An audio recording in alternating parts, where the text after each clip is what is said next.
कराची के इलाके सोल्जर बाजार में अलसुब होने वाले खौफनाक गैस धमाके ने पूरे इलाके को हिलाकर रख दिया। सुबह तकरीबन 4 बजे एक 3 मंजिला रिहायशी इमारत की पहली मंजिल पर अचानक जोरदार धमाका हुआ, जिसके नतीजे में इमारत का बड़ा हिस्सा मुनहदिम हो गया और मलबे तले कई अफराद दब गए। पुलिस के मुताबिक धमाका गैस लीकेज के बायस हुआ। इत्तला मिलते ही पुलिस और इमदादी टीमें फौरी तौर पर जाए वकुआ पर पहुंच गईं। इलाके को घेरे में लेकर सिक्योरिटी सख्त कर दी गई, जबकि रेस्क्यू इदारों ने सर्च एंड रेस्क्यू ऑपरेशन शुरू कर दिया। रेस्क्यू हुक्काम का कहना है कि इमारत 3 मंजिलों पर मुश्तमिल थी और हर फ्लोर पर एक कमरा कायम था। तंग गलियों के बायस भारी मशीनरी को अंदर ले जाने में शदीद मुश्किलात पेश आ रही हैं, जिसकी वजह से इमदादी कार्रवाइयां निहायत एहतियात और महदूद वसाइल के साथ जारी हैं।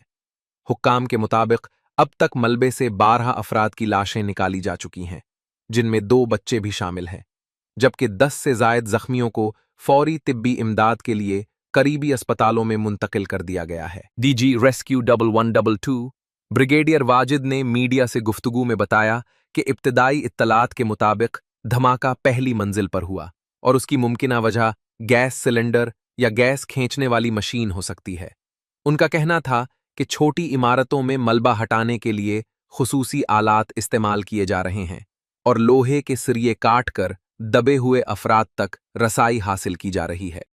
रेस्क्यू हुक्काम के मुताबिक मजीद अफराद के मलबे तले दबे होने का खदशा है, जिसके पेश नज़र सर्च ऑपरेशन ताहाल जारी है और मुकम्मल क्लियरेंस तक इमदादी सरगर्मियां जारी रहेंगी।